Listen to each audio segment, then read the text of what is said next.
Canine dog digs at forgotten well. What rose from the darkness changed the investigation. Forever, what happened next will shock you.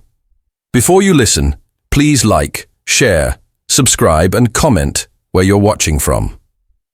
Morning broke in Willow Bend with that washed smell rain leaves behind, sweet and metallic at the same time. Officer Mark Hale cut the truck's engine and listened to it tick down. He sat still long enough to hear the birds restart their gossip in the wet trees. Beside him, his canine partner lifted his head.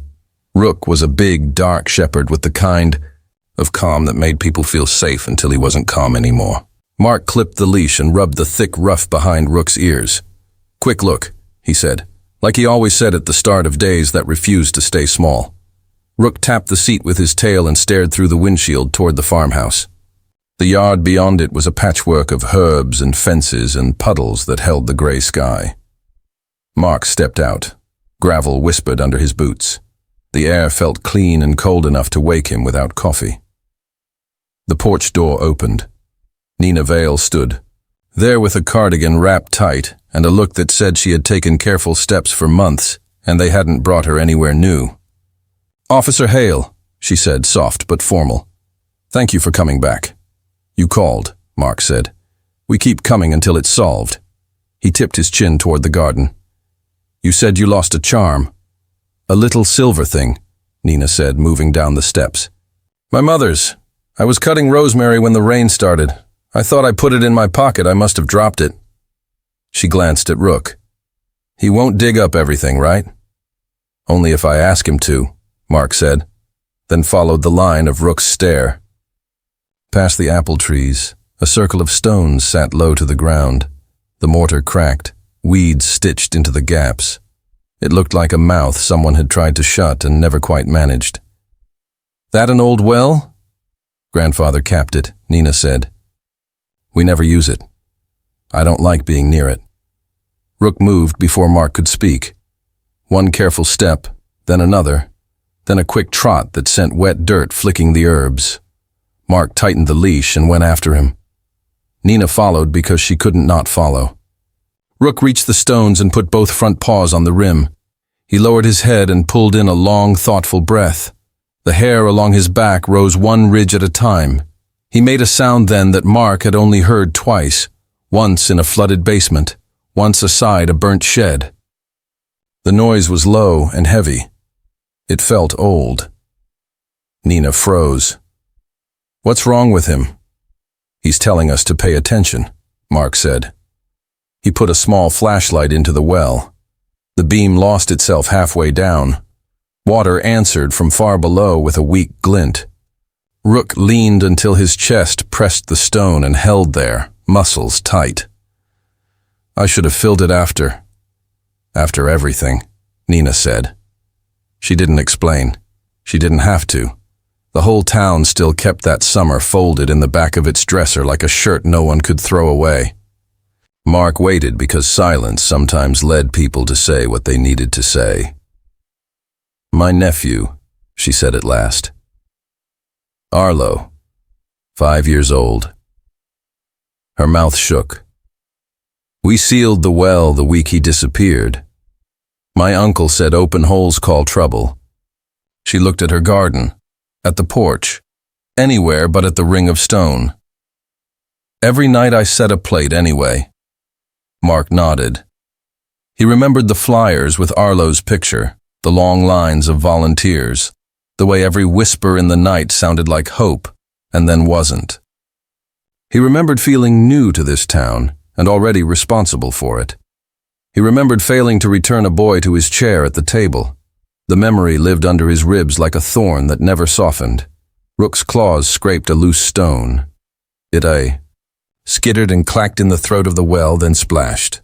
Nina flinched. "Do you have a rope?" Mark asked. "A hook?" "In the shed," she said, and ran, cardigan lifting behind her. Rook kept his head over the circle, breathing slow and steady. Mark held the light and felt his own breath move between his teeth, like he was afraid to waste any of it. Nina returned with a coil of rope and a bent hook that looked like it had been borrowed from 3 other jobs. "This is what I have," "It'll do," Mark said. He tied the hook and fed the rope into the dark. The line hissed against the stone, then went slack when it hit water. He lifted and dropped until it snagged something solid. The rope went tight so fast it burned his palm through the glove. "Got it." On 3. They pulled together. Wet weight fought them up foot by foot. The line dragged hard at the edges, then gave. A rusty bucket broke the surface and banged the rim with hollow knocks. Rook backed enough to let Mark haul it over, but his eyes never left it. Water spilled across the grass, darkening the earth. In the bottom lay a small yellow sock rolled into itself, a thin silver locket, and a music box with a cracked lid and a faded moon painted on top. The paint was bubbled and flaking, but the moon was still there, patient and small. Nina dropped to her knees. Her hands hovered, then settled on the music box like she was afraid to bruise it. "No," she whispered, but she wound the key anyway. It stuck and then turned. The box gave a thin, waterlogged lullaby that came out crooked and brave. Nina folded over the bucket and sobbed in a way that pulled sound out of the ground. Rook pressed his shoulder into her side and stood like that, offering himself as a wall. Mark looked at the items with the mind he used at scenes when feelings tried to crowd out sight. He lifted the locket with a gloved hand and clicked it open. A tiny photograph showed a boy missing one tooth and grinning like it didn't matter. He had his arm around the waist of a woman with a headset hanging at her throat. She wasn't looking at the camera. She was looking at the boy like he was the funniest thing she'd seen all day. Mark knew the woman. Dina Lowe, the dispatcher. The night voice. She had been steady through floods and fires and the long summer when Arlo didn't come home. The picture landed in him like a stone dropped in a bucket. He watched the circles spread. "Why would she be in there?" Nina asked, low and raspy. "Why would her picture be in his locket?" "I don't know," Mark said. He meant it. He reached into the bucket again, feeling along the seam. A bright blue fiber clung under the lip. He teased it out with tweezers. It gleamed like new plastic. Another thing fluttered at his knuckle. He worked it free. A small evidence tag surfaced in his hand, the kind officers used when they logged items. The ink had bled, but the date was clear. Last week. Nina stared. Tears stopped mid-fall. "Last week?" she said, like the idea insulted the morning. "But the well is old. Everything in it should be old." "Someone opened it," Mark said. "Recently. Someone who knew how to keep things neat." He took photos, set the tag beside the bucket, and breathed slow so his hands stayed steady. Rook lowered his head and breathed, then made that old noise again. The sound took up space in Mark's chest and left less room for anything else. They listened. Drips found their way down. Far below, something tapped. It was faint and irregular, a little like a pebble shifting against stone. It might have been nothing. It didn't feel like nothing. "Say you heard it," Nina whispered. "I heard it," Mark said, and the admission felt like opening a door. He eased a loose stone aside from the rim. The mortar behind it was smooth, cut away in a neat oval by a careful hand with the right tool. Inside the gap, the flashlight found another line of color. Mark fished out a second blue thread. It matched the first. "That's not from around here," Nina said. "No," he said. "It's new." He flipped the locket shut. The click sounded loud in the damp air. "I'm calling this in. We're going to do this right." She nodded, then took a ragged breath that didn't carry her very far. "I don't want the neighbors staring," she said, then shook her head at the smallness of it. "I know that isn't the point." "It is a point," Mark said, "but not the main one." He made the call. His voice did what it always did when the ground under him shifted. It went even. It went careful. It went small. He gave the address, the details, the items found, the observable damage to the cap. He did not say Dina's name. He would soon enough, but not like this, not on a line someone else might hear without context or mercy. When he hung up, The yard was very quiet. The music box had wound down. The birds had moved to some other part of the morning. The well held its dark, the way a mouth held a secret. Nina wiped her face with both hands and looked at Rook. "Thank you," she told the dog, like a person. "Thank you for telling us to look." Rook blinked slowly and kept watch. Mark curled the evidence tag in his palm and felt its small stiffness. He studied the date again. Last week meant intention. It meant a hand had lowered that bucket or placed that locket in reach. It meant someone wanted this found or wanted it found by somebody specific. That was either a mercy or a threat. He could not tell which yet. "Officer Hale," Nina said, voice steadying. "If this is going to turn my farm into a crime scene again, I need to know now." "It will for a bit," Mark said. "We'll go gentle. We'll be quick. We'll treat this place like it belongs to someone who has already lost too much." She nodded once. "I set a plate for him last night," she said, almost apologizing. "I always say I won't, and then my hands do it anyway." "Keep setting it," Mark said. "No one gets to tell you when to stop." Rook pawed the stone he had loosened and pushed it farther from the gap. Mark crouched and looked again with the light. The cut edges were so clean it made his skin prickle. Whoever made that oval had done it with certainty. He pictured a person in the dark with a tool and no fear of being heard. He thought of scrubs and cheap uniforms and the blue that hospitals favored for laundry that had to survive bleach. He thought of Dina's headset. He thought of the night voice. "What are you thinking?" Nina asked, because people could always tell when someone they leaned on had gone away inside his own head. "That something new has been hiding inside something old," he said. "And the dog knew before we did." She gave a sound that was almost a laugh and almost a sob. "He always knows," she said, stroking Rook's neck. "He won't even cross the kitchen unless he's sure the floor is dry. My mother says he's stubborn. I think he's careful." Mark squeezed the bridge of his nose and then stood. He checked the sky. The clouds were lifting. A single sunbeam found the wet rim of the well and turned it silver. The air felt like a held breath.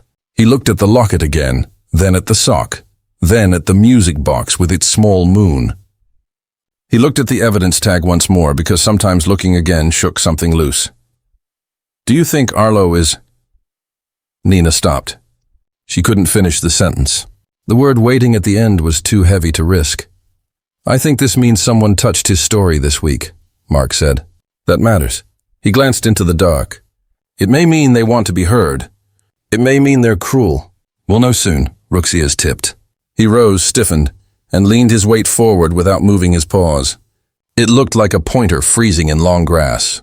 Mark felt the hairs lift at the back of his neck in automatic answer. Far below, something clicked against stone again. It was the softest sound. It moved through the three of them like a single word. Nina whispered, "Please." She wasn't sure who she was asking. Mark didn't tell her to hope. He didn't tell her not to. He tightened his grip on the leash because it was there to hold and because his hand needed something to do. He breathed with the dog, one breath then the next. He kept his eyes on the circle. The morning felt balanced on the rim. Mark scanned the grass around the stones and noticed two slim grooves pressed into the mud where there shouldn't have been any. They ran from the back of the well toward the path, as if something flat had been slid along the ground by careful hands. Nina folded her arms like a person bracing for wind. "Arlo loved that song," she whispered, nodding at the silent box. When he couldn't sleep, he would ask, "Moon song, please." I would hum until he stopped kicking the blankets. He liked Dinah's stickers at the festival. She gave him a little badge that said helper. He wore it on his shirt until the corners curled. Rook set one paw on the rim like he meant to climb in. "No," Mark said firm. The dog held position but kept his nose pointed down, breathing like the dark had a scent he could recognize if he just tried a little harder. Mark laid a calming hand on Rook's back. The tremor there was small but real. A thin ripple moved across the water below, quick and circular, then vanished. It might have been a drop from the line. It looked like a breath exhaled by someone learning how to wait. Rook's mouth tightened. A sound rose from his chest, deeper than before, the kind that made people step back without knowing why. Mark's phone vibrated. Units were minutes out. Hold, he said, to the dog, to the well, to the morning that wouldn't stop changing. Sirens grew closer, thin and sharp in air. Sirens thinned into the wet air and faded at the fence line, and the yard filled with careful voices. Mark handed off the bucket and the locket and the tag to the evidence team and watched Rook's ears. The dog kept them tipped toward the path, not the well. Sheriff Abel Grant listened without interrupting, eyes on the broken mortar, jaw set the way it went when the day stopped being simple. Chief Mara Quinn came up the walk with 2 techs and a camera case. We lock it, we slow it, we keep our mouths shut until we know which way is up, the sheriff said. Hale, you and the dog float. If he says go, you go. Rook slid away from the circle of stones and drew the leash tight, nose low to the mud where 2 fresh grooves cut toward the back fence. Mark let him lead. They slipped through a sag in the wire and into a stand of mint and saplings that inched down to a squat concrete rectangle with crooked pipes rising from its back. A rusted plate above the door read, Pump House 3. Rook pushed his chest against the wood and pulled a breath through the seam. His hackles rose, one ridge at a time. Mark radioed for access.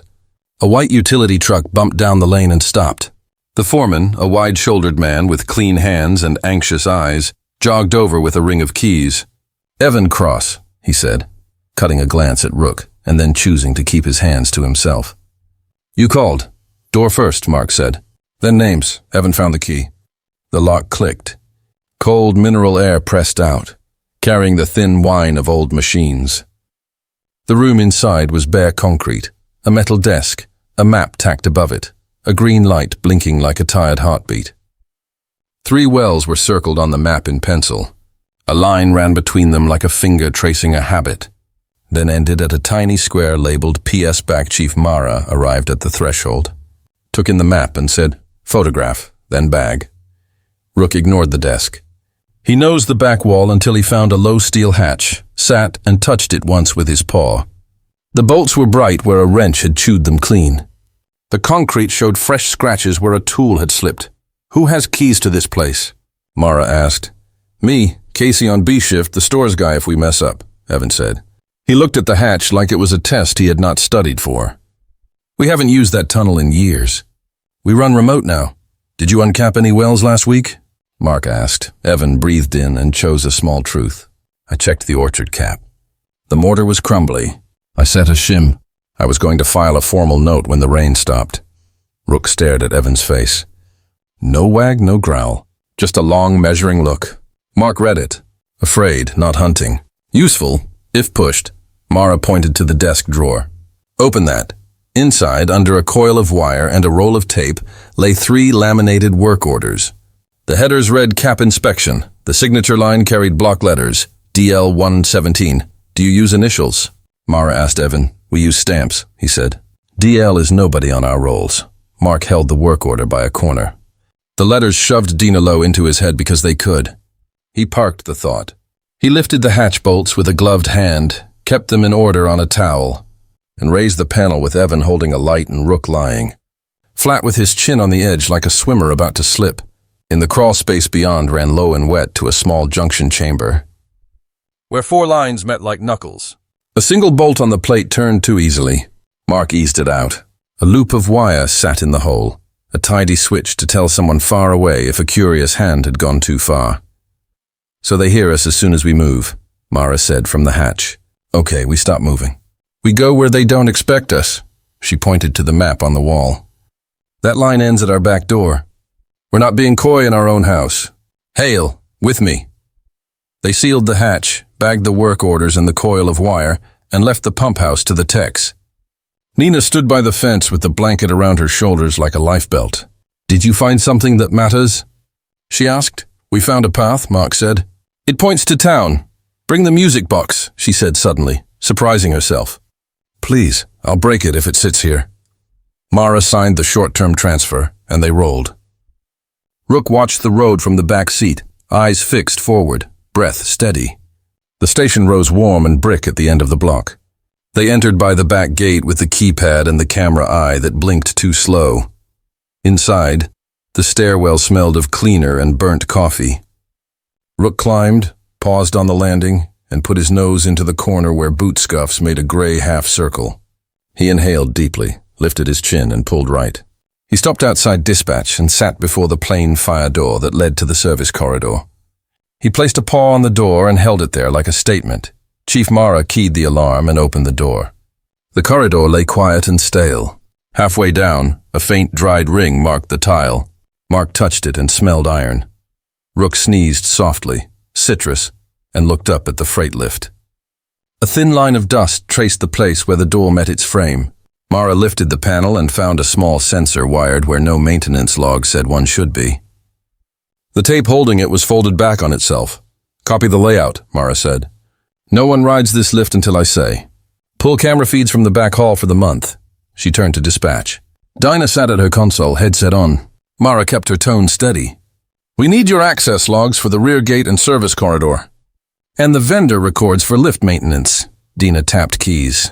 "Rear gate shows 4 after-hours entries. You, the sheriff, Hale, and a maintenance override at 02:17 on Tuesday. We get those during vendor swaps. The service corridor isn't badged. The lift log's only maintenance once a quarter." She frowned at the paper Mara slid across. "We don't sign work orders with initials. That isn't our format." Rook laid his chest to the floor near the threshold, nose at the crack by the hinge, breathing the way he did when a smell ran thin. The citrus note lived there, faint and fresh. Mark didn't say Dina's name.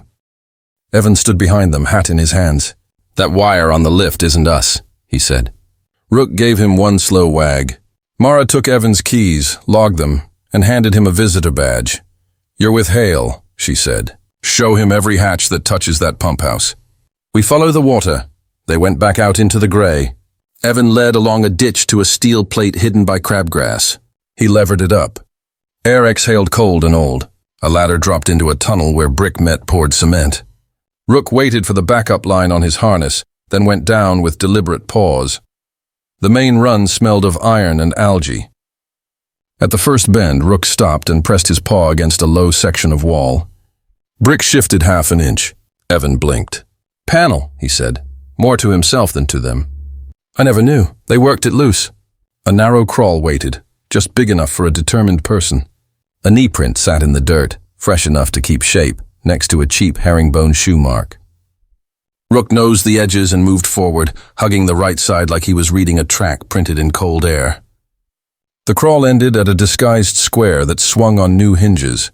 Behind it, another short passage led to the pump house hatch they had just sealed, and a hook held a coil of thin line like the kind they had hauled on the wood. Faint and sticky, a smear of orange lotion marked a careless touch.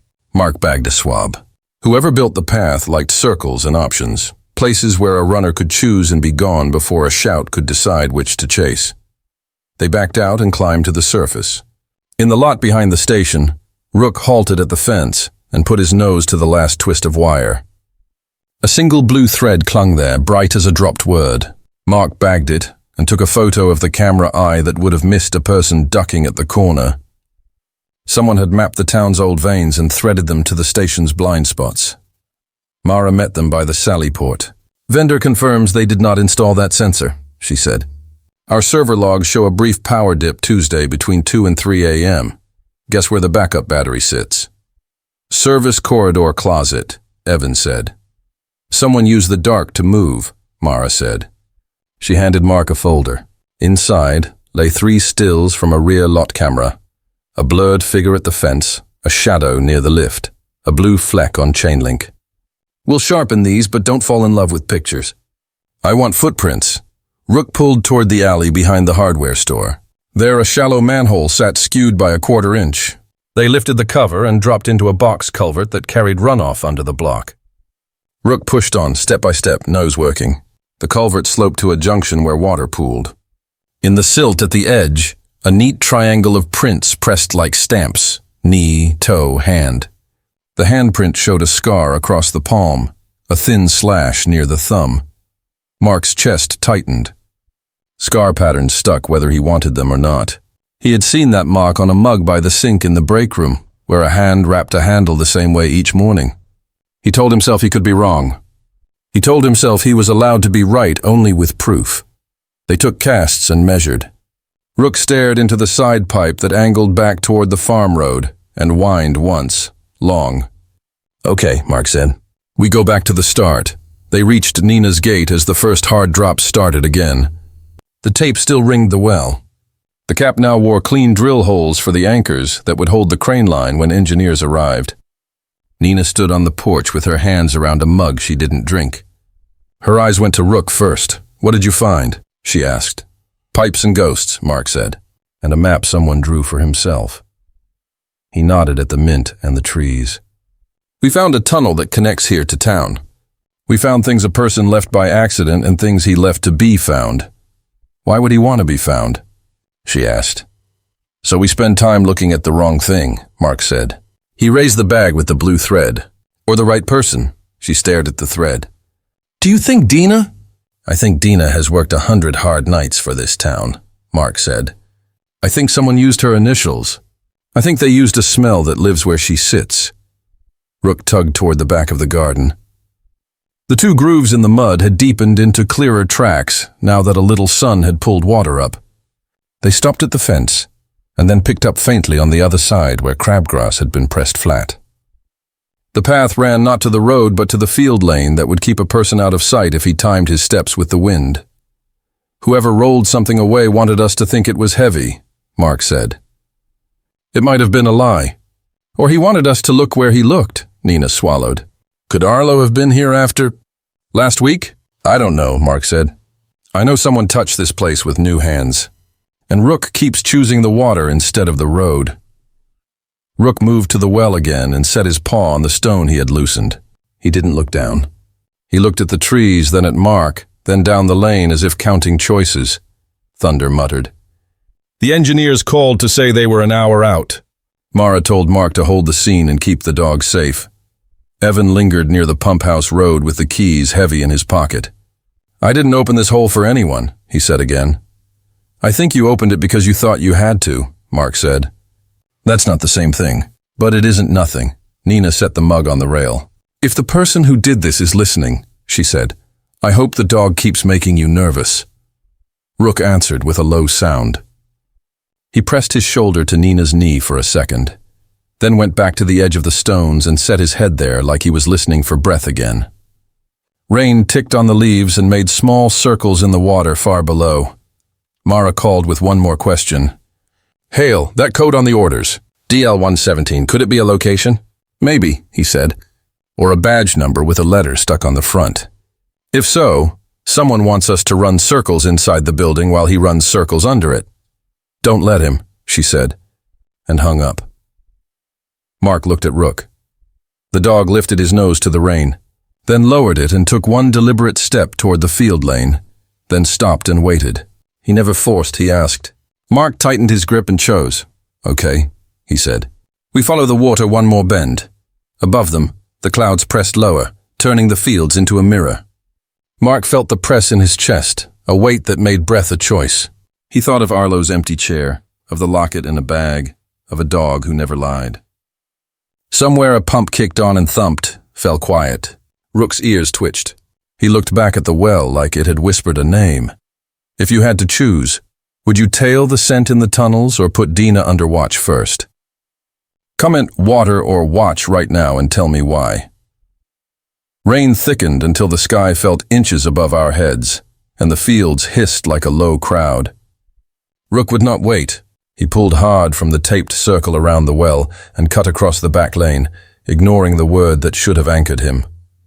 I said it anyway, heel, and then let it go because his body had that old, urgent grammar. He threaded a gap in the hedge, slid down a muddy bank, and stopped at a concrete mouth where stormwater rushed into town. He barked once, short and heavy, the bark he saved for living trouble. The grate was half jammed with sticks and a strip of blue plastic that shivered in the flow. I shoved fingers into the cold seam, lifted, and the grate gave enough for Rook to drop inside like he belonged to tunnels. I followed with my shoulder scraping slime and my boots finding purchase by faith. Behind me, Evan fought the angle with both knees, swearing into the rain, but he came on. The culvert bent and narrowed and then opened, the city's hidden ribs, the the sound of water writing a long sentence none of us had the patience to read. 50 feet in, Rook slowed. A smell the shape of a word I could not find hit me. Sweet, sharp, wrong. He stopped at a rusted junction box and pressed his paw to a lower grate that had fresh scratches on its paint. Something pale was wedged between the bars. I reached into the elbow and felt a metal cylinder sealed with a rubber gasket. It had been shoved into the wedge, like a desperate person had changed his mind at the last second. I worked it loose millimeter by millimeter until it came free with a wet pop that bit the web of my thumb. Evan steadied the light while I cracked the lid, and a clean hit of antiseptic pushed out like a new room opening.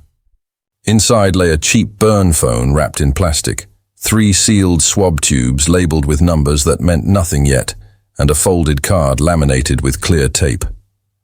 I peeled it up. Block letters said, "If you want the truth, follow the water."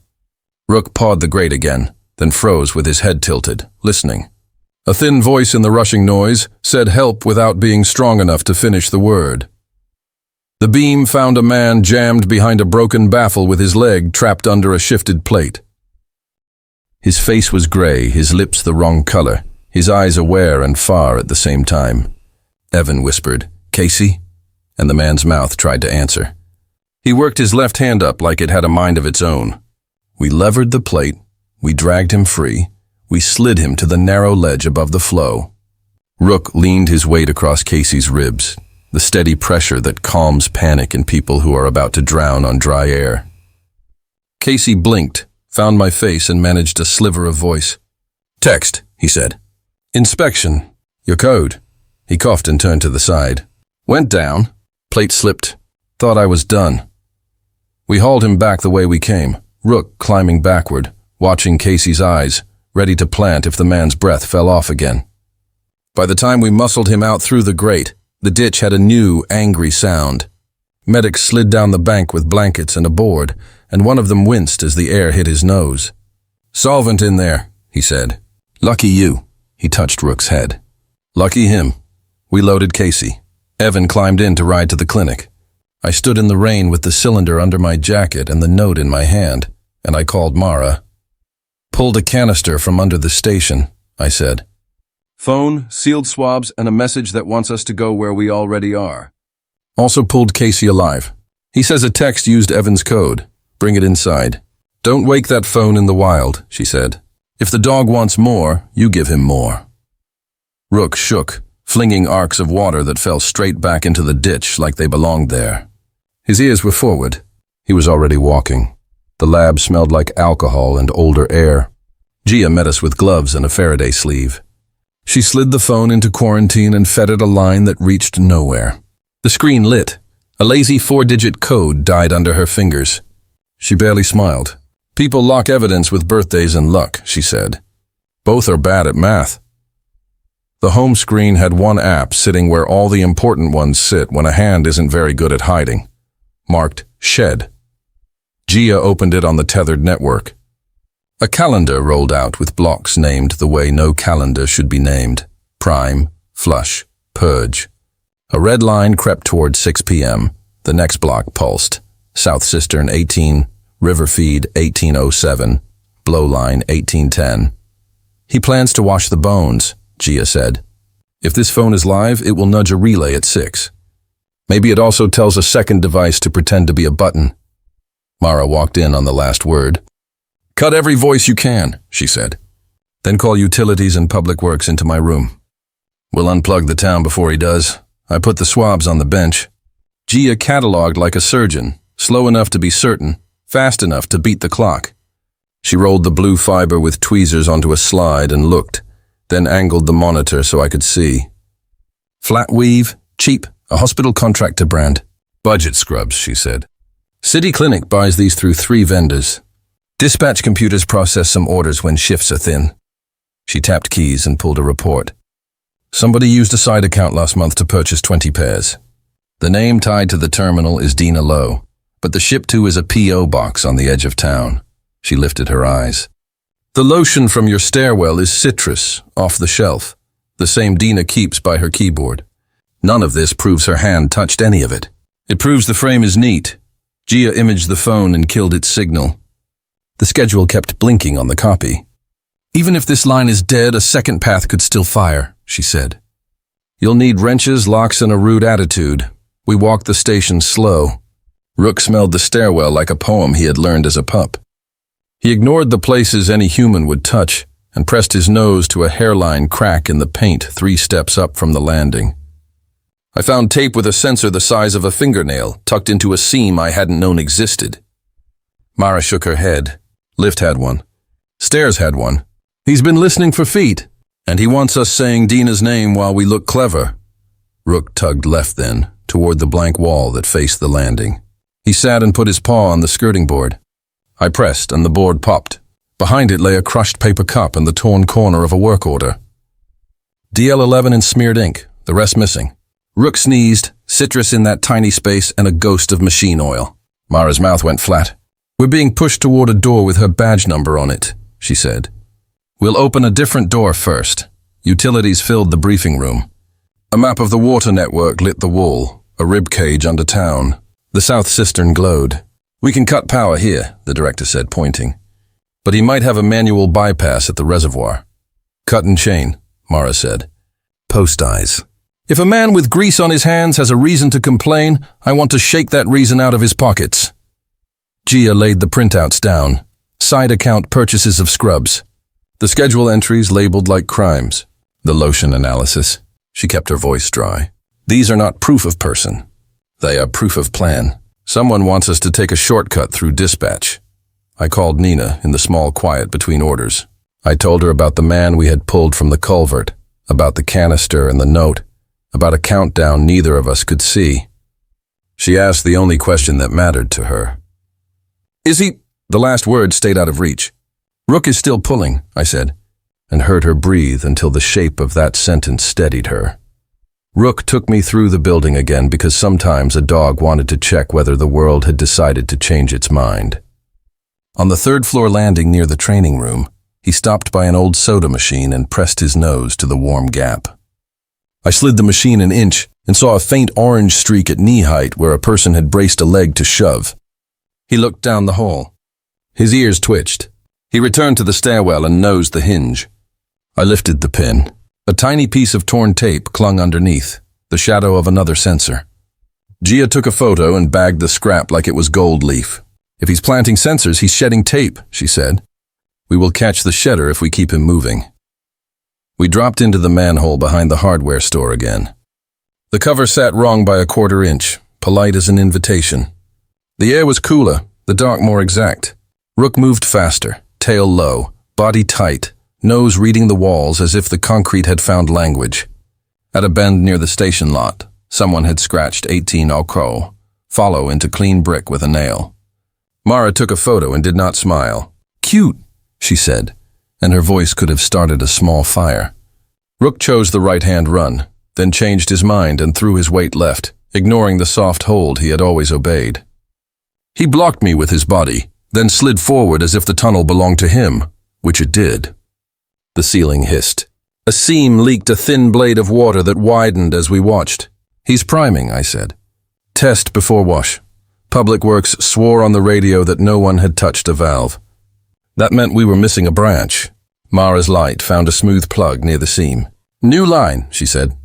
We need tools. We have hands. Rook turned us around before we pushed stupid. He pulled us to a square of dark above the junction. I palmed the hatch. It sighed and lifted. We came up into a service chamber under the parking lot where 2 big valve wheels sat like knees. The left wheel wore a city lock that was new and proud. The right wore the same lock with its core drilled and a tiny wedge of tape still stuck under the brass, the kind used on the sensors. Mara popped the remains with a shim, spun the wheel closed, then jammed a wedge into the spokes. She set a black book-sized blocker on the pipe and clicked it on. Belt and suspenders, she said. If his device dials, I wanted hearing nothing but static. Rook sat and let out one deep breath. I put my forehead to his neck and took 2 slow counts there. The dog smelled like rain and work and the edge of lightning. Back in the tunnels, we moved until the grate that had held the cylinder came into view. New scratches glimmered on the paint, where someone had tried to push something else through and failed. Rook checked the right branch, then the left, then picked a third choice I hadn't noticed, a low scoured slot that looked like a scar at the base of the wall. He nosed it, sneezed citrus and oil, and pawed once. Later, I told him. The clock above ground didn't care for detours. We surfaced. The sky had turned that washed white that comes just before evening pulls the light out of everything. The tower clock across the street from the station held its black hands near 5. Gia's text read, South Cistern queued. River feed blocked. Second path unknown. Mara made her choice quickly. Split the field, she said. I go with utilities to the reservoir to throw the blocker on the pump controls. Hale and Rook trace the second path with nose and luck. Evan will meet you at the old mill culvert with keys and cutters. We ran. Rook pulled me down the alley where the rain hit the asphalt in a new slant. We cut past the feed store and slid under the chain at the old mill yard. The culvert there sang louder, the note high, close to metal. Evan stumbled down the bank with a bundle of tools knocking his shin. Rook didn't wait for talk. He went in low and fast, then stopped dead and stared at a slot in the wall where bricks had darker faces from recent handling. I pressed. The panel moved. Behind it, a narrow run climbed toward the direction of the reservoir, wrong for gravity, right for a thief. On the lip lay the smallest thing, the kind that cuts more than you expect. A sliver of a latex glove stuck in a crack, a fingerprint ghosted in dust. I bagged it. Rook dropped his head and drew a breath so long it shook the fur between his shoulders. Then he pulled, and I followed because that was the agreement we had made the day we met. At the mouth of that hidden run, the pieces slid together in a way I didn't like. DL-117 on the torn order didn't feel like a code. It read as a name and a number, D. Low, badge 117, stamped across the map like an arrow. It was almost too tidy. Citrus on the stair rail, scrub fibers in the well cap, a scheduler set to rinse us at 6. If I lunged now, I'd drag her to a chair and make a mistake. Rook pressed his shoulder to my knee and looked into the run like he was reminding me what had worked. Follow the dog, follow the water, follow the smallest scratch. Lead, I whispered.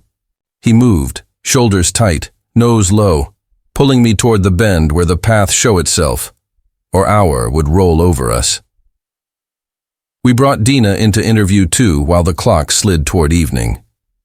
The room sat quiet, gray walls, metal table, hard chairs that made people sit small. She took off her headset and curled the cord around her fingers like she needed something to hold. Chief Mara stood by the door, arms crossed. Sheriff Abel leaned in the corner, hands in pockets like he meant to look harmless. Rook lay against my boot, head up, eyes on Dina, as if watching a storm arrive in a room. Dina, I said, keeping my voice thin and steady. We found purchase orders for blue scrubs routed through your terminal. We found tiny sensors taped into our stair hinges and the service lift. We found a side account using your initials. Tears hit fast. She shook her head hard. I didn't plant sensors, she said. I didn't buy scrubs. My hands smell like citrus because I get cracked skin in winter. Her mouth bent into a small, useless joke. And I order ginger chews when Hale forgets to eat. When we did not smile, she pulled air through her teeth and nodded once, like she had just tipped over a ledge she had been standing on for months. Okay, I rerouted 2 calls the night Arlo vanished. I did it because Tom told me to. Deputy Rayner, Mara said, voice flat. Dina curled around the word like it hurt. He said a tip would spook a man who had Arlo and make him run. He said on hold that line 3 minutes. Let me get there. He said it calm, like when he tells people to leave a room that's about to burn. I believed him. I believed him because he was the one you believe. Do you have proof he said it? Abel asked. She nodded and pulled a microcard from a pocket sewn inside her sweater. Dispatch records everything, but the second channel blinked out. I set my headset to record in case the board failed. I forgot to stop it when I cried in the bathroom. She pushed the card across with 2 fingers. Half is noise, half is not. Gia patched in on the laptop and ran the audio through filters until static peeled back. Tom Rayner's voice came through, low and sure, a sound I knew from years of long nights. Hold your dispatch for 3, he said. We can't spook him. He's got the kid. The file jumped, hissed, then steadied. I'll meet at the pump, no sirens. If you love that boy, don't light up this town. The track broke and rose again. But the last clean word before the damage ate it was that quiet, heavy pump. Dina pressed her fist against her chest, like she could stop the ache with pressure.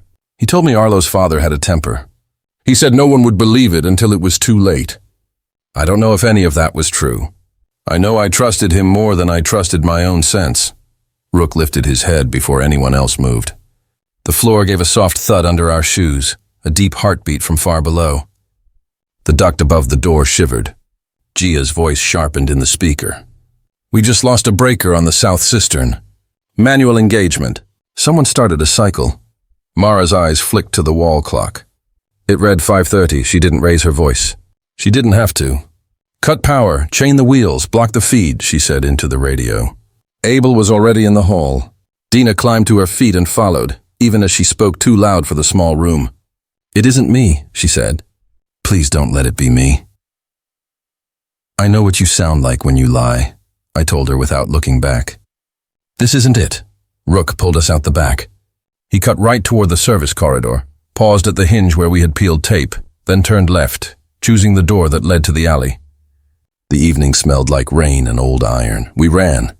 He took the culvert, the manhole, the hidden slot he had marked, and we had left.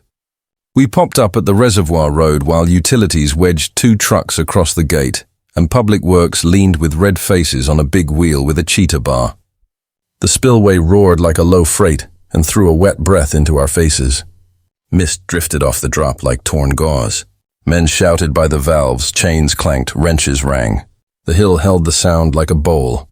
The pump house sat squat and watchful, a short building with a long memory. Rook lowered his head and set his feet like he was bracing for a shove. Rook growled, a sound I had heard only twice before. He pawed the service door crack and drew back from the fresh, bright scrape on the bolt heads. Abel went wide with a light. Mara showed her badge to the wind and said, "Perimeter tight. No one dives alone." Then she nodded to me. The door turned smooth. The room behind smelled of metal and new oil. A ladder led down to a pit where pipes and pumps lay like sleeping beasts. A yellow bulb glowed over a control cabinet. A man stood there with his back to us, one hand on a remote, the other open at his side, shoulders squared the way a drill square holds shape. "Tom," I said. He didn't turn right away.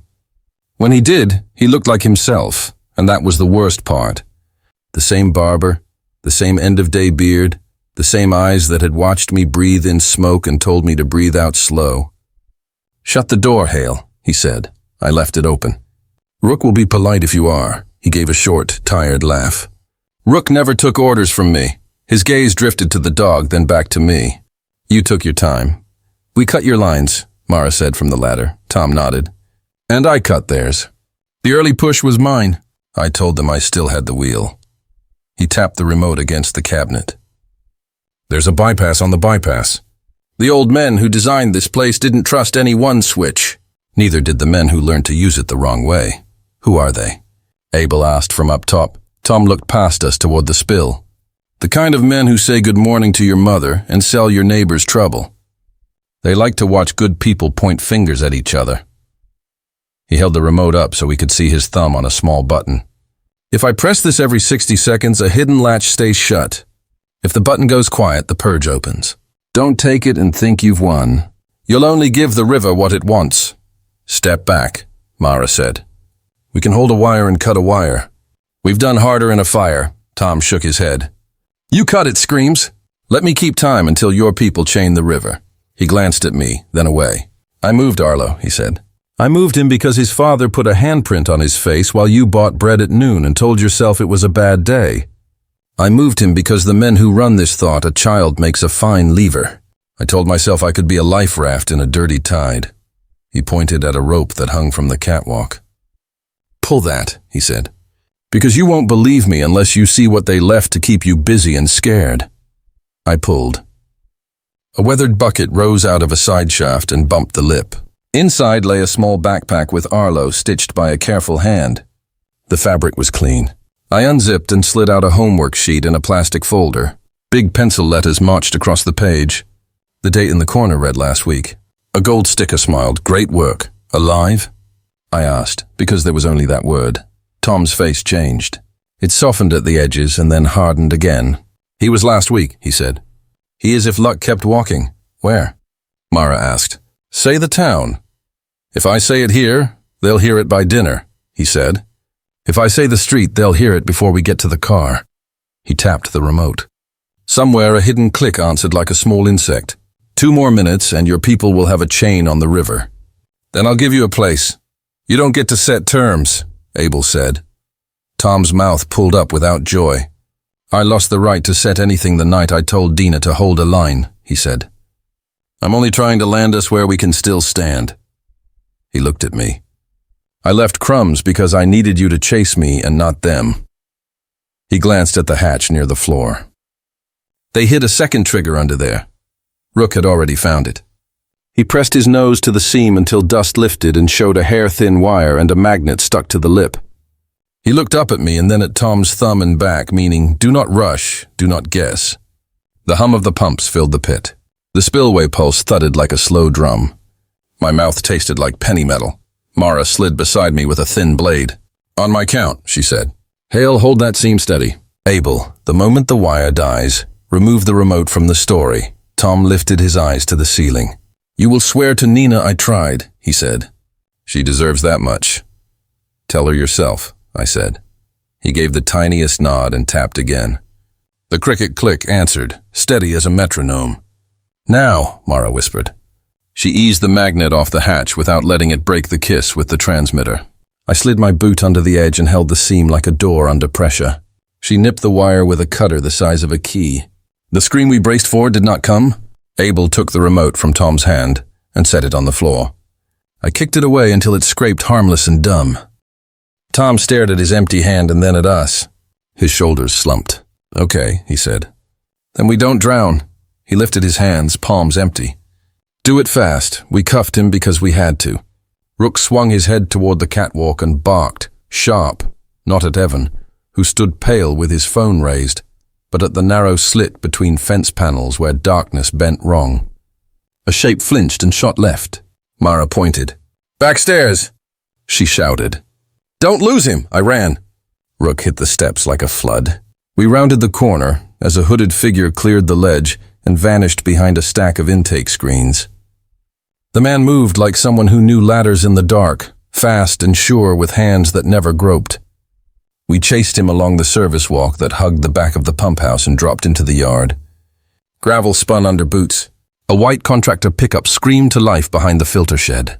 The gate swung wide like it had been waiting for this moment. The truck fishtailed, sprayed gravel, caught the lane, and shot past the hedges with its lights off. I saw only a smear of white and a strip of reflective tape. Rook launched, hit the leash, and skidded, claws sparking on wet metal. The pickup reached the bend and vanished into the rain with a low cough that turned to nothing. We stood in the wash of its exit and listened to the fence hum. Abel came tight behind us, breath loud. "Anything?" he asked. I shook my head. Rook stared down the road like he could pull the truck back with his eyes. He could not. He turned and looked at the slit at the fence and then at the hatch, telling me both things were the same story. We walked Tom up the ladder and out into the rain. Dina stood in the hall like a person who had lost a piece of her name and did not know how to ask for it back. Tom stopped. "I am sorry," he said. "I told myself I could hold both ends of the rope." She shook her head. "You used my trust like tape," she said. "You wrapped a lie with it and hoped no one noticed the smell." Tom took the sentence and did not argue. We brought him outside. Nina stood by the trucks, cardigan tight around her ribs, watching the spillway. He turned his face toward her without moving his shoulders. "He's safe," he said. "I swear." "Where?" she asked, simple as a hammer. "Soon," he said. "When the river is chained." "Then be quiet until it is," she said. Her voice did not shake. It made Tom blink. Mara gave the 3 truths she could hold out to a town that would explode by morning. We had arrested one of our own. We had stopped the flush. We were hunting a second hand. She left the names in her pocket. The town would make its own names anyway, loud and wrong and sometimes right. I stood with Rook under the eave and watched the spillway quiet as the valves bit and held. The basin went from hammered to flat. The bucket sat on the low wall with the backpack inside, a dare and a promise. The rain softened to a fine thread. Rook leaped up, set his paws on the wall, and stared into the black mouth that led under the catwalk. He breathed like the dark was a page with one word on it. He turned his head and looked at me. We were not done. We had turned a wire and saved a river. We still had a boy somewhere under another name, a driver who knew every quiet door in this place, and a town that would soon choose a story to live in. Rook pressed against my leg, then faced the dark mouth again, sure as a compass. We would keep following the water until it gave up the last of its secrets. The cold truth tasted like rust in my mouth. Simple. We had one man in cuffs and another running with headlights off, and the heart of it felt 2 steps ahead. Dina stood small but unbroken. Nina stared at the spill, blinking slow, like stillness could keep the world from slipping. Rook watched the dark, chest rising slow, a metronome set to hope. We listened for the next sound, a foot on metal, a valve turning, the click that betrays a hidden hand. When nothing came, the quiet itself felt like a warning, thin as wire, sharp enough to draw blood. Should Tom have revealed the address right there, or was he right to wait until the lines were locked? Comment tell if you believe he should have said it, or hold if waiting was the safer choice. The spillway had calmed, but the air still carried that raw iron smell that came after rain and trouble. Tom sat cuffed in the back of a cruiser by the road, head bent, lips moving like he was still counting seconds for a button we had already killed. Nina stood near the low wall with Arlo's small backpack clutched to her chest, as if warmth could travel through canvas. Dina kept to the station door, hands on her thighs, steady only because steady was the last thing left. Rook leaned into the chain gap and breathed like the dark was a page. He pulled, and I didn't make the mistake of saying no. He pulled. I let the leash slide and followed as he threaded behind the filter shed, dropped under a sag of wire, and nosed a short iron gate sunk in a low retaining wall. A chain hung loose, padlock snapped shut but not through a link, the kind of trick you used when you wanted a door to look secure from 10 feet away. I left it posed and lifted the gate enough to slip through. A narrow path ran between wet laurel and a shallow ditch. It bent left, then right, then hid under a skirt of cedar, the kind of path feet made by habit and kept by fear. Flat stones crossed the ditch and climbed to a cottage tucked behind old sycamores. The place looked like the leftover piece of a dam project, a service house that belonged to the water long before we did. A single bulb burned on the porch, not bright, just stubborn. Rain glittered in its small circle. I stepped onto the porch and knocked. No answer. I tried the knob. It turned without a click. The room smelled of soap, printer ink, and the sharp lemon of the cheap lotion we had trailed all day. A kettle sat cooling on a dead burner. A door stood half open at the back of the room and a blue lamp glowed inside like a small harbor. Dinah, I said, not loud. If you are going to run, this is the time to pick a direction. She stepped out of the doorway.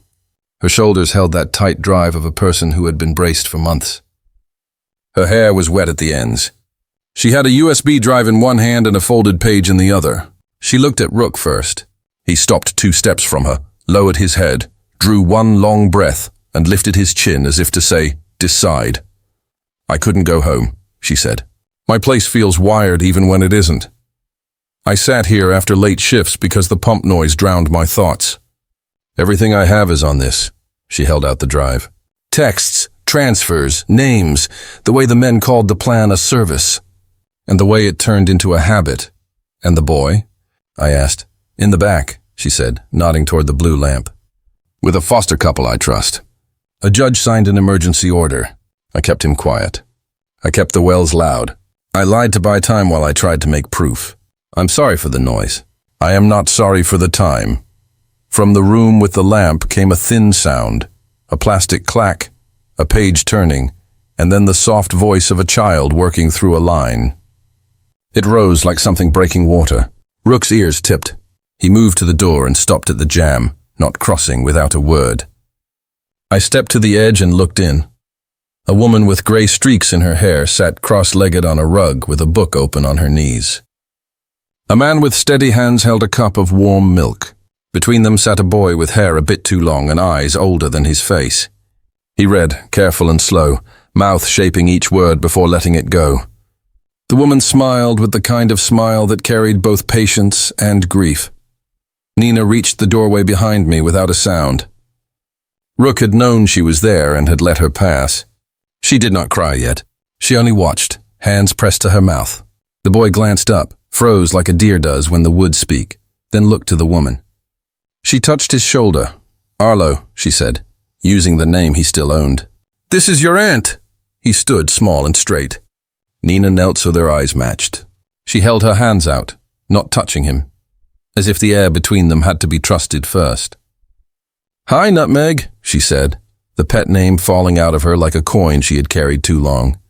He took a step, then another, and then he was in her arms, and she folded over him and said, "I am here," into his hair, until the words went useless and only the sound mattered. The foster woman put a hand on Nina's back. The man nodded. Once, like a long job had finally reached a turn. A stone clicked on the porch. Rook stiffened under my hand. His body drew into a clean line, head low, shoulder ready. He walked past me in the hall and set himself where the kitchen met the door. The foster woman gathered Arlo and moved him behind her. Dina went pale and let the folded page drop. I touched my finger to my mouth and we waited. A shadow crossed the glass. A knuckle rapped twice, light, almost lazy, the rhythm of a friend. "Dina," a voice called, calm, friendly, wrong. "Open up." "You shouldn't be alone." "Evan Cross." He knocked again, harder. "It's cold." "I brought your coat." "Let me in." Dina mouthed no. I pointed Rook to the hinge side and stepped left. The knob turned. The door swung. Evan came in with a contractor jacket, dark with rain and soft boots that made no sound. He carried a coat over one arm. His right hand stayed low inside the jacket, where a simple gun lives when a man wants to look harmless. He saw me and smiled like we were at a grocery line. "Officer Hale," he said. "They told me to check you had what you needed." Rook jumped. He hit Evan at the hip, turned him, and tore the seam of the jacket with his teeth. Metal clattered across the floor. Evan lunged for it, eyes gone flat, mouth a sharp line.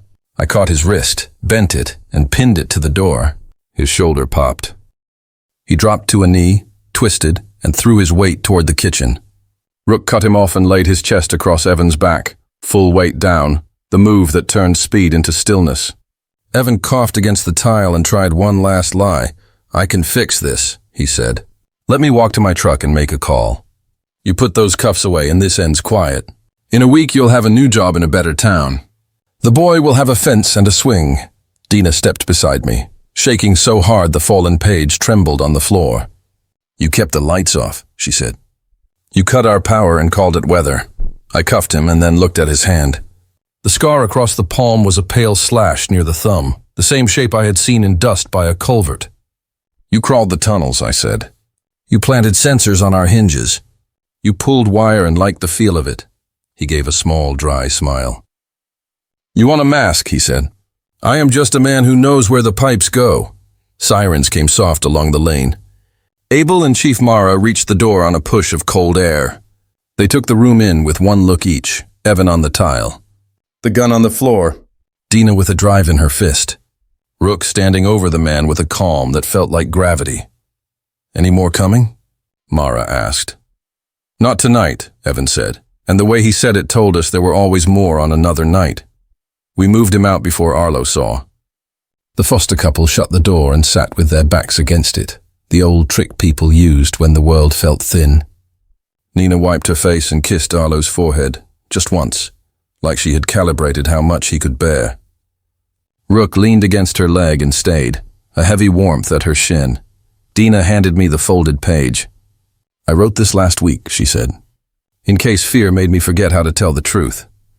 It held 5 lines, simple as water. I took Arlo because he was not safe. I placed him with a court-vetted foster. I bought time by planting noise. Tom broke because he tried to hold both ends of a rope. Evan is the hand that threads the pipes. Gia slid in with a laptop and a battery pack. She copied the drive, eyes moving fast. On the screen grew the spine of a ring. Small transfers that looked like honest work stacked into a rope. Purchase orders for contractor gear, lift sensors bought as door chimes, a photo of a city keyring on a desk with a post-it marked DUP, and texts where Tom begged a number saved as Holt to stop asking him to prime the town. The reply said, 1 more week. Leverage ends with rain. Holt Mercer was a name we had heard but not written. Now it had lines under it. We called the judge. We called child services. We called for a second unit to take Evan and a third to sit at the cottage door with a thermos and a blanket until morning. Tom sat in the hall of the pump house and told us the rest. He said the first call had come the week before Arlo vanished, a voice that spoke like a foreman and used the word leverage like it was just a tool. He said money had felt like a way to bend odds for people who never had odds. He said he told himself he could keep the worst hands off the child if he stood in the middle. Then the men behind Holt had asked for one more favor and one more after that, until the favors were the job. We wrote statements at the kitchen table. The foster woman brewed tea she did not drink. The man hummed low. In the back room, Arlo read a page about a fox in a field. His voice had that brave shake that lives in all hard first tries. Nina listened to every word like they were the first steps on a floor that would hold. By dawn, Tom faced charges that matched the harm: conspiracy, obstruction, endangerment. Evan's list ran longer. Holt Mercer went on the wire at large. The men above him would hire a lawyer and pretend to be shocked. Dina brought the drive, the letter, and her headset with the saved call to the courthouse. She kept her eyes on the floor and then on Rook. "Thank you," she told him, as if he spoke her language. Rook blinked slow, like a promise. The court set a plan for Arlo that used the word slow. Slow visits. Slow steps. Slow mornings where someone sat with him while cartoons went by too fast to matter. Nina took slow like a task. She would bring small snacks and never push a hug. She would hum the moon song only when he asked. The judge wrote trial reunification and underlined it once. It looked like a thin raft. It was still a raft. A week later, we stood at the farm at dusk. The engineers had filled the well and laid a new cap flush with the stones. Neighbors set wildflowers along the rim and lanterns in jars. No one gave speeches. The sky went purple at the edges. Rook lay with his head on Nina's shoe. Arlo touched the new cap with his ear, then looked at me with the serious focus kids use when testing a rule. "Does it still make sounds?" he asked. "Only when the wind is brave," I said. He nodded like that answer could be true. He handed me a folded paper. It held a crayon drawing of a big dark dog with the moon on his chest, a ring of flowers, and a person with long hair holding a star. At the bottom, in heavy letters, he had written, "Rook found the light." I did not fix his spelling. I put the drawing in my pocket like a warm stone. We walked the fence and counted the apples. We did not talk about sensors or wires or men who sold silence. They still existed, but they did not get this evening. This evening belonged to a boy sitting on a porch rail with a cookie, to an aunt who set an extra plate and finally let herself eat, and to a dog whose stubborn heart had dragged all of us into the part of the story where the air is thin and the truth is clear. The music box sat safe on the step, dry now, paint scraped but tender. I wound it once and let the crooked tune find its way through the damp. Tom asked to speak to Nina in a supervised room at the jail. She went, with a counselor and 2 officers, and the dog who had earned a chair anywhere. Tom did not ask for forgiveness. He said he had mistaken control for care. He said he had thought he could stand between hunger and harm and had fed both. Nina listened, then gave him the only order he could carry out where he sat. Tell the court everything about the men who trade fear. He nodded. He gave names. He did not look at the floor when he said them. Dina met us afterward with coffee she still did not drink. "They will call me a thief," she said. "I will say I stole time." She looked at Rook. I thought I was alone every night I turned on that lamp. He knew better. We returned to the farm when the town grew loud with opinions. At the stones, the lanterns flickered. Arlo pressed his cheek to Rook's ribs and fell asleep there, a small weight that stilled the dog into a statue. Nina tucked a blanket around both of them, then leaned on the well and watched the dark fields. "I am going to stop setting a plate when he is not here," she said. "I am going to set it when he is, and I am going to make 2 cookies. Make 3, I said.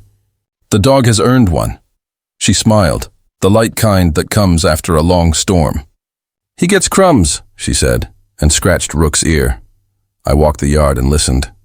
No pumps, no taps, just crickets A far train, a boy's soft breath, a dog's slow sigh.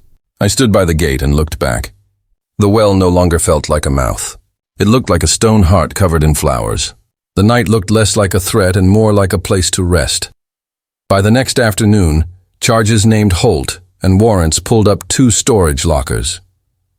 Inside, we found spare sensors, stained gloves, and the city maps with red pencil scars. None of it roared. It simply clicked into place, quiet and final, like a bolt seating home after a long rattle in the dark. Sometimes the dog wasn't chasing danger at all. Sometimes he was dragging us, stubborn and tender, back to the truth we were too afraid to touch. Now tell me in one line, which moment hit you hardest? The knock on the cottage door, or the first time Arlo spoke? Comment your answer. If this story moved you, please like, share, comment where you're watching from, and subscribe so we can keep telling stories that matter.